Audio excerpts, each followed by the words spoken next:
और इस वीडियो में आपको दिखाऊंगा क्रिकेट में आने वाले फनी मोमेंट हैं।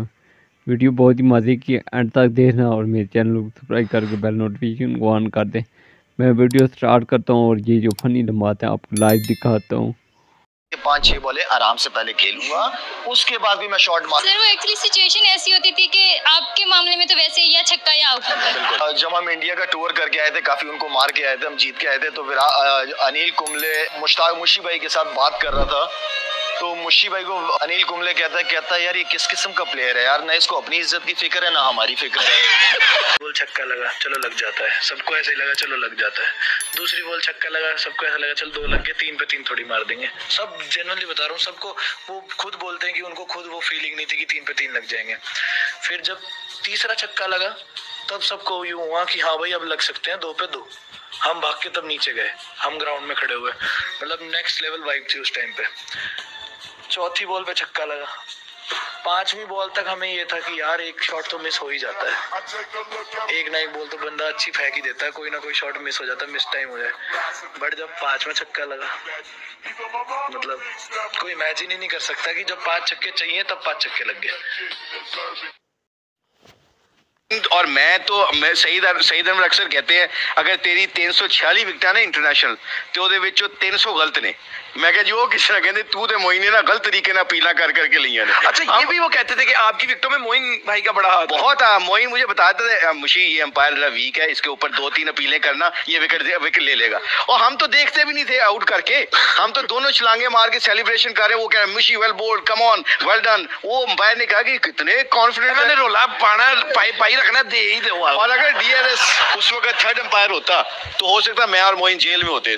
ये हम लोग साउथ अफ्रीका में थे, मैं जल्दी आउट हो गया और हमारे एक और बल्लेबाज जल्दी आउट हो गए, तो तेंदुलकर जी 4 नंबर बैटिंग करने जाने वाले थे, बट इतनी जल्दी हम आउट हो गए कि वो बाहर आके बैठे हुए थे फील्डिंग करते, तो बैटिंग करने नहीं जा सकते थे।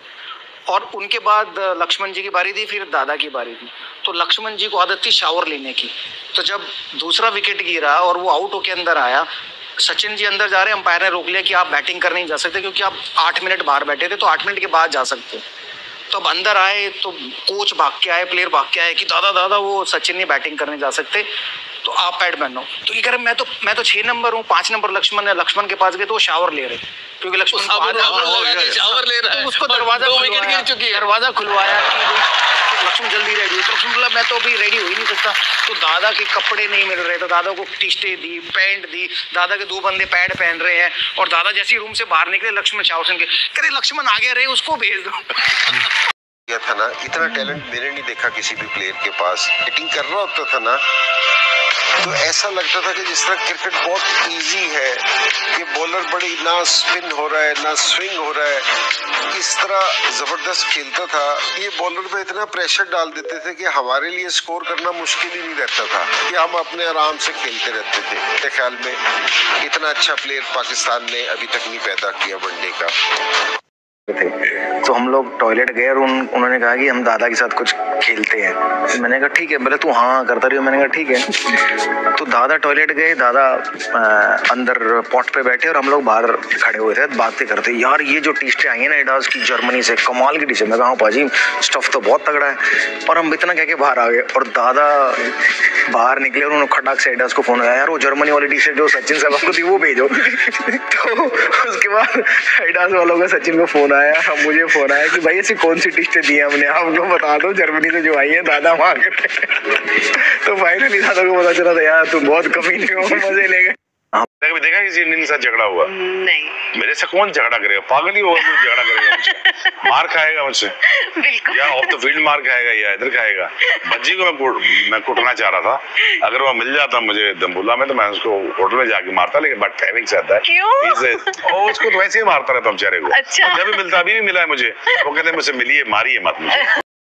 तो मैं और सचिन ने एक दफा मैच के बाद है ना हम दोनों साथ खड़े थे, तो सचिन की बिल्कुल स्कोर नहीं हो रहा था क्योंकि जी बिल्कुल आउट ऑफ फॉर्म था, तो और बॉलिंग अच्छी कर रहा था।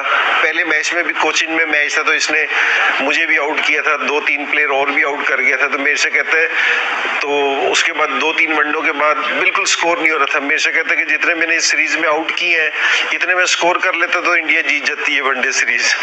देखा 99 में। मुझे खिलाना चाहिए था जब मेरे घुटने में थोड़ी बहुत जान बच गई थी। जान बच गई थी 99 में, बहुत जान थी। नहीं थी। आप मुझे 95 में देखना चाहिए था, 94 में 95 में देखना चाहिए था। मेरा स्पेल शुरू होता था लंच तक, लंच से 1 घंटा और फिर आधा घंटा रेस्ट करके फिर बॉलिंग करना। मुझे ये समझाया गया था कि पूरा दिन बॉलिंग करने वाला तगड़ा फास्ट बॉलर होता है। दिमाग तो बहुत कम था और सारा मेरा वेस्टेज हो गया वहीं पे घुटनों का। और 97 तक मैं जब जहाँ तक पहुंचा तो मेरे घुटने बिल्कुल टूट चुके हुए थे। जब मैं पाकिस्तान से वापस आने लगा लाहौर से, तो मुझे ना कुछ लेडीज सूट्स और लेडीज जूतियाँ चाहिए थी। तो मैं वहाँ मार्केट गया पुलिस लेकर, और मैं जूतियाँ खरीद रहा हूँ, सूट्स खरीद रहा हूँ। तो जब मैं पैसे देने लगा ना, तो उन जूती वालों ने, सूट वालों ने मुझसे पैसे नहीं लिए। बोले नहीं, आप तो हमारे मेहमान हैं और हम मेहमान से कैसे पैसे ले सकते। तो मैंने कहा यार 1-2 फ्री में दे दो, बट मेरे को तो 30-35 चाहिए। बोला नहीं सर, ये आपकी दुकान है। तो 30-35 जूतियाँ, सूट लाया मैं अपनी मदर, सिस्टर, बुआ, चाची, ताए सबके लिए, और वो किसी ने पैसे नहीं लिए। बॉलर कौन है? पाकिस्तान का और हिस्ट्री का और क्रिकेट की 140 इयर्स की हिस्ट्री का बेस्ट फास्ट बॉलर वो वसीम अकरम है। ऐसा हिस्ट्री में कभी नहीं आया नहीं और आएगा भी नहीं।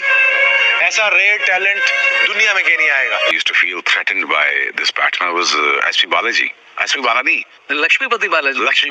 SP Balaji कह रहा हूँ। लक्ष्मीपति वो मुझे मारता था यार आखिर में। लक्ष्मीपति, हाँ, अरे वो He used to hit me like as anything. I was all over the place, man. I could not get him out. किसी से लड़ेगा तो ऐसी चीज ही बाहर आएगी, तेरी माँ। तो उसको मंकी सुनाई दिया, क्या सुनाई दिया, आई डोंट नो। उसने रिकी पॉन्टिंग को जाके बोला। रिकी पॉन्टिंग ने वो बात जो है वो जाके मैच रेफरी को बोली। जब तक मैच खत्म हुआ वो इतना बड़ा बवाल हो चुका था, उसके चलते में 3 मैच के लिए बैन हो गया। और जो छप्पड़ के गवाह डड्डू, हाँ, ये एक छप्पड़ होता है ना, उसमें डड्डू 4-5 रहते हैं, वो गवाह बन जाते हैं कि नहीं ये छप्पड़ बड़ा साफ है, हमें यहाँ रहने दो।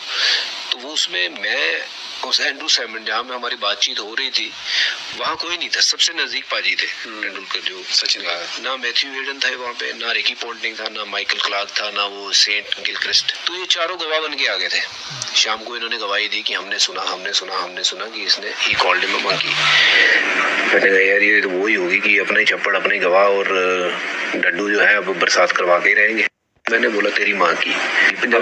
जिसमें सुरेश रैना सड़क के किनारे किसी गरीब महिला के पास जाकर खरीदारी करते हुए दिखे, जिसे देखकर फैंस बोले, लगता है दुकानदार इन महान भारतीय खिलाड़ी को पहचान नहीं पा रही है। क्रिकेटर सुरेश रैना का यह वीडियो बहुत तेजी से वायरल हो रहा है। बात हो रही है, मैं उनके अंडर, उनकी कैप्टनसी के अंडर तो नहीं खेला, लेकिन मुझे उनके विजडम वर्ड्स याद हैं। हम लोग कोलकाता में थे और 2004 या 5 की ये बात है।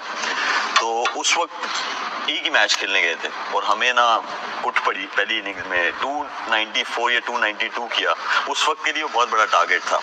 तो जब हम लोग बाहर आ रहे थे तो इमरान भाई वो मैच देख रहे थे, इनफैक्ट ड्रेसिंग रूम में बैठ के देख रहे थे। तो वहाँ पे अब उन्होंने देखी सबकी शक्लें के ये गिरे हुए हैं, तो उन्होंने ना मुझे रोक के उन्होंने एक बात बोली, मुझे आज तक याद है। उन्होंने कहा ये स्कोर हो जाएंगे, लेकिन the way he said it, वो मेरा कॉन्फिडेंस भी शैटर्ड था। लेकिन वो जो ऐसा मतलब वो स्ट्रॉन्ग वर्ड्स थे, कभी कभी मतलब जिस टाइम पे उन्होंने बोला तो आपका वैसे कि वो the way he said it किसी को कन्विंस मोटिवेटेड था। इमरान भाई की बात, हार्दिक ने वहां पर प्रैक्टिस मैचेस में 2 शतक बनाए थे।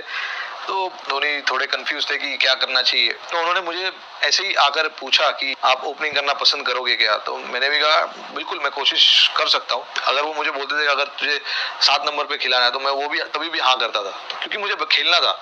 अब रेस्टोरेंट में चले गए, वहाँ पर इंग्लिश डिशों के नाम तो मालूम नहीं। घर से क्या पता है, कोल्ड ड्रिंक। वेट्रेस आई, कहते 2 कोल्ड ड्रिंक। तो वेट्रेस गई, 2 कोल्ड ड्रिंक लाई, कहता है सिट डाउन। वेट्रेस बैठ गई, कहता you stand up, cold drink sit down.